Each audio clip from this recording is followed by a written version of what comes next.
आता याच्यामध्ये ज्या वेळेस सात नंबरचा राऊंड चालू होता, 8वा राऊंड चालू झाला. 8वा राऊंड चालू झाला त्या टायमाला मला फक्त 94 मतांचं लीड राहिलं होतं, फक्त 94 मतांचं. अजून 9वा आणि 10वा हे 2 राऊंड, 8वा 9वा 10वा 3 राऊंड शिल्लक राहिले होते. म्हणजे 7व्या राऊंड पर्यंत मला फक्त 94 मतांचे लीड राहिलेलं होतं. आणि ही त्यांची आकडेवारी आहे, ही माझी नाहीये. ही 94 मतांची आकडेवारी ही निवडणूक आयोगाची, ज्या तिथं आरो मॅडम होत्या त्यांची आहे, की मला फक्त 94 मतं कमी पडली होती 7व्या. 8वीला ज्या टायमाला तिथं मला त्यांनी त्या प्रांतांनी बोलवलं की हे प्रॉब्लेम झालाय, इथं मशीन बंद पडली आहे, त्यामुळं तुम्हाला ह्याला दुसऱ्याच सिम टाकावं लागेल. आणि बरोबर त्याच राऊंडला तो राऊंड संपूर्ण थांबवण्यात आला होता. एक नंबरचाच इथं गोळ झाला होता म्हणून. तर त्याच्यानंतरनं बरोबर मला त्या राऊंडला, 8व्या राऊंडला मला 740 मतांचं लीड पडलं. एवढं लीड मला अख्ख्या ह्याच्यात कुठंच पडलं नव्हतं. 740 मतांचं लीड मला एका राऊंड मध्ये कुठंच पडलं नव्हतं. हे पहिल्यांदाच मला राऊंड 8व्या नंबरच्या राऊंड मध्ये मला 740 मतांचं लीड पडलं. त्याच्यानंतर ते लीड दुसऱ्या राऊंडला पण अजून वाढलं, 350 मतांनी ते लीड वाढलं. तर ते 1057 झालं 9 राऊंड पर्यंत. आणि 10व्या राऊंडला जेव्हा जो फायनल राऊंड होता, त्या फायनल राऊंड मध्ये मी पुन्हा एकदा जवळजवळ 50 ते 60 मतांनी ना 45 मतांनी मी परत आघाडीवरती गेलो. सांगायचं हे एवढंच आहे की अशा प्रकारे जर निवडणुका होणार असतील ना, तर मग चांगली लोक राजकारणात राहणार नाहीत. आज या ठिकाणी जर आपण पाहिलं, मला वाटते हा जो मी काही संशय व्यक्त करतोय हा सगळ्याच उमेदवारांनी घेतला पाहिजे. कारण मला वाटते सगळेजण आपले हारलो पडलो म्हणून निघून गेले होते बाहेर. लीड पण तशाच प्रकारचं होतं प्रत्येकाला, पण माझं तसं नव्हतं. माझ्या जनतेवरती पूर्णपणे विश्वास होता. मला माहिती होतं की मी मशीन सुद्धा हरवू शकतो. परंतु शेवटी मशीननीच घात केला आणि शेवटच्या 8व्या 9व्या 10व्या या राऊंड मधल्या मशीन बंद पडल्या. आणि 2 मशीन त्याच्यामध्ये एक नंबरच्या ह्याच्यावरती आणि 4 नंबरच्या ह्याच्यावरती ज्या 2 मशीन होत्या त्या 2 मशीन बंद पडल्या. आणि डायरेक्टली या मशीन बंद पडल्यानंतर त्या मशीन मधलं सिम काढून दुसऱ्या मशीन मध्ये टाकलं आणि त्या मशीन चालू केल्या. त्यामुळे हा सगळा घोळ झालाय.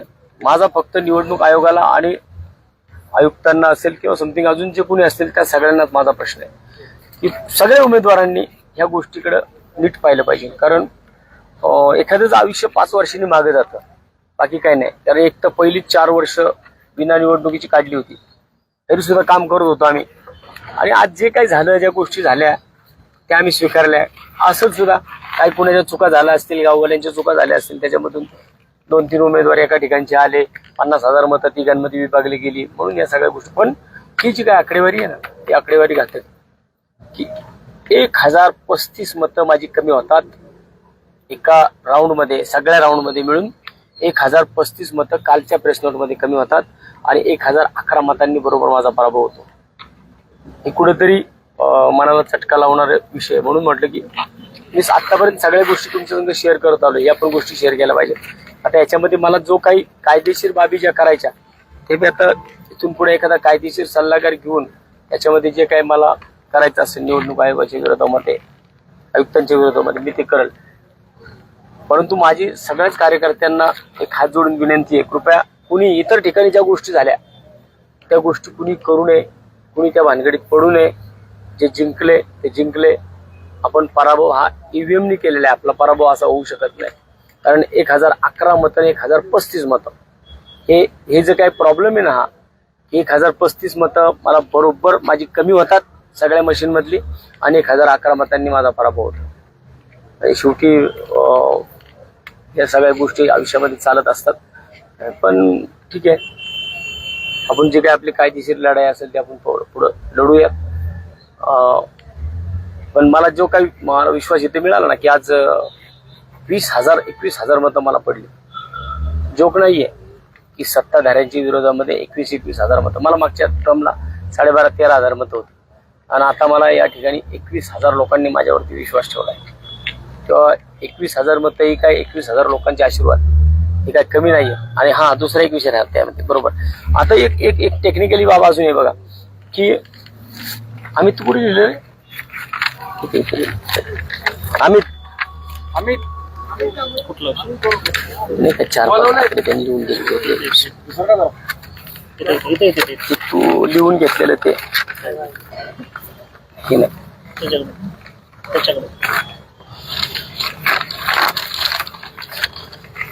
किती जाहीर केलं होतं ते 77,719 कुठलं मध्ये केलं होतं आणि नाही रे बाबा ते नाही का शेवटी 75,000 ते कुठे लिहिले ते आकाश दोन मिनिटं. त्याच्यात आहे का ह्याच्यात आहे का नाही माझ्याकडे त्याच्याकडे ते त्यांनी आकडा हा याच्यामध्ये बघा आपल्याला एक सांगितलं होतं सगळ्यांना कदाचित प्रत्येक जण 19-20 लाख लोकांनी मतदान करायला गेले होते आणि प्रत्येकाला सांगितलं जात होतं की तुम्ही 5ही बटणं दाबल्याशिवाय तुमचं मतदान पूर्ण होणार नाही. बरोबर. जर तुम्ही असं म्हटलं होतं ना प्रत्येक निवडणूक अधिकारी आपल्या मतदान करायला गेलेल्या माणसाला सांगायचा की तुम्ही 5 बटन दाबल्याशिवाय तुमचं मतदान पूर्ण होणार नाही. मग तुम्ही जर 5 बटन दाबल्यानंतर मतदान पूर्ण होणार नाही. मॅडमने आत्ताचा आकडा किती सांगितला होता 78,000 719. हा पहिल्यांदा सांगितलं 19,826 आणि नंतरनं सांगितलं 78,719 म्हणजे 1,035 मतं तिकडे कमी केली. म्हणजे जर तुम्ही म्हणत होता ना की 5 बटन दाबल्याशिवाय तुमचं मतदान काउंट केलं जाणार नाही याचा अर्थ सगळीकडेच म्हणजे ह्या प्रभागातल्या 5ही गटामध्ये अ ब क ड ई या ठिकाणी सगळीकडे 78,719 मतदान होणं गरजेचं होतं. बरोबर ना. कारण 5 बटन दाबल्याशिवाय तुमचं मतदान पूर्ण होत नाही असे अधिकारी म्हणत होते. याच्यामध्ये मला कुणीतरी समजून सांगितलं पाहिजे ना बाबा की मग असं कसं काय झालं. ब मध्ये जर इथं 78,719 मतदान झालं 719 मतदान झालं होतं तर ब मध्ये सुद्धा ती आकडेवारी तेवढीच यायला पाहिजे होती 78,719 तर ब मध्ये आली 75,229 क मध्ये आली 75,229 ड मध्ये आली 75,229 आणि बरोबर ई मध्ये ती 78,719 कशी काय आली. 3-3 हजाराचा डिफरन्स पडलाय. आणि हे स्वतः मॅडमनी त्यांनी असेल ना त्यांनी रेकॉर्डिंग असेल त्यांचा कॅमेरे होते तिथं सगळे. कारण आम्ही सगळे लिहून घेत होतो शेवटचं. कारण मला माहिती होतं मी अनुभव घेतलेला होता मागं की शेवटच्या ज्या फेऱ्या असतात ना त्या फेऱ्यांमध्येच नेमका प्रॉब्लेम होतो. कारण मी अगदी सुरुवातीपासून मी लीडमध्ये होतो. मग 8व्या 9व्या 10व्या इथं ज्यावेळेस वाटलं की आता काहीतरी पुढे होऊ शकतं मग त्याच्यानंतर मशीन बंद पडल्या. परंतु मागच्या बाजूला ही लोक गेलीच नाहीत. एवढं खोलात कोण जात नाही. मी गेलो 75,229 75,229 75,229 BCD या तिन्हींना एवढंच मतदान होतं आणि फक्त ई मध्ये 78,719 कसं काय होतं का आमची बटणे जास्त दाबत होते का 2-2 वेळा दाबली का. या मतदारसंघामध्ये या प्रभाग क्रमांक 38 मध्ये 6,000 दुबार मतदान आहे. 12,000 जास्त 12,000 दुबार मतदान होतं 12,000. मग तुम्ही काय केलं होतं त्याच्यामध्ये की तुम्ही प्रत्येकाकडनं एक हे लिहून घेत होता प्रतिज्ञापत्र हमीपत्र. एक जो दुबार माणूस यायचा त्याच्याकडनं हमीपत्र आम्ही ते मागितलं आम्हाला ते पण दाखवलं नाही तुम्ही. किती लोकांचं दुबार मतदान झालंय. जर 12,000 लोकांचं दुबार मतदान होतं याचा अर्थ 6,000 लोक एक्स्ट्रा ह्याच्यामध्ये लागलेली होती. मग त्या माणसांचं जे तुम्ही हमीपत्र घेतलं होतं ते हमीपत्र म्हणजे 6,000 लोकांचं हमीपत्र घ्यायला पाहिजे. आणि अगदी बालिशपणाचं उत्तर मॅडमने त्या ठिकाणी ज्या काय आरो मॅडम होत्या त्यांचा अभ्यास किती मला माहित नाही. कारण बाजूला जे काही प्रांत बसलेले होते रांजणे साहेब हे रांजणे साहेब तहसीलला सगळं प्राउंटिंग करत होते. हेच सगळं सांगत होते मॅडमला आणि एकंदर त्या गोष्टी सगळ्या आम्ही आमच्या नजरेत टिपत होतो. त्यामुळं मॅडमनी आम्हाला सांगितलं की आम्ही फोन करून माहिती घेतली. म्हणजे याचा अर्थ तुम्ही चुकीचं दिलं होतं ना कमिशनरांना. आणि हे जे दिले ना मला हे स्वतः सहाय्यक उपायुक्तांनी दिलेले आहेत. मनगे मॅडम यांनी दिलेलं आहे. अशा पद्धतीने जर निवडणुका होणार असतील एखाद्याच्या 5-5 वर्ष आयुष्य असं मागे जाणार असेल तर न बोललेलंच बरं ह्या विषयावरती. परंतु मी कायदेशीर जी लढाई आहे याच्यामध्ये मी अगदी एखाद्या चांगल्या कायदेशीर वकिलांना या बाबतीमध्ये बोलून मी याचा माझा जो लढा आहे तो चालू ठेवेल. निर्णय काय होईल तो माहित नाही. परंतु हे मात्र नक्की आहे की इथं काहीतरी झालंय.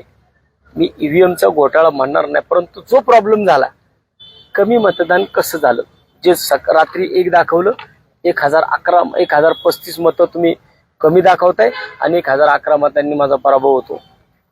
हा कसं काय हे गणित मला कळलं नाही.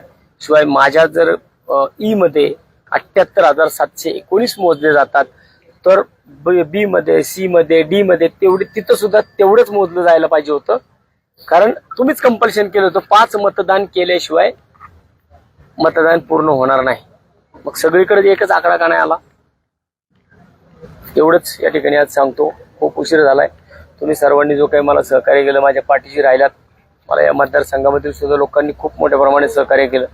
त्याबद्दल सगळ्यांचं मनापासून आभार व्यक्त करतो. आणि सगळ्यांना मी एक विनंती करतो, कुणीही मनाला वाईट वाटून घेऊ नका, मनाला लावून घेऊ नका. जे झाले ते आता स्वीकारायचं. पुढची जी लढाई आहे ती आपण लढूयात. बाकी काळजी करू नका. वसंत मोरेला कुठले नगरसेवक पद असण्याची गरज नाहीये. वसंत मोरे हा 4 वर्ष नगरसेवक पद नव्हतं तरी सुद्धा तुमच्यासाठी उभा होता. भविष्यात सुद्धा काही असू द्या, कुणी असू द्या, कुणाची माय व्यायलेली नाहीये की तो आपल्यापर्यंत येईल. जर आलंच काय तसं तर आपण त्याला त्या पद्धतीने तोंड देऊ. आत्ता म्हणून मी कुणालाही सांगितलं, कुणी काही करायचं जे शहरामध्ये झाले ते आपल्याला नकोय. आपल्याला त्या भानगडीत पडायचं नाही. आपल्याला कायदेशीर ज्या गोष्टी करता येतील त्या 100% आपण कायदेशीर गोष्टी करू. एवढंच या ठिकाणी सांगतो. थांबतो. धन्यवाद.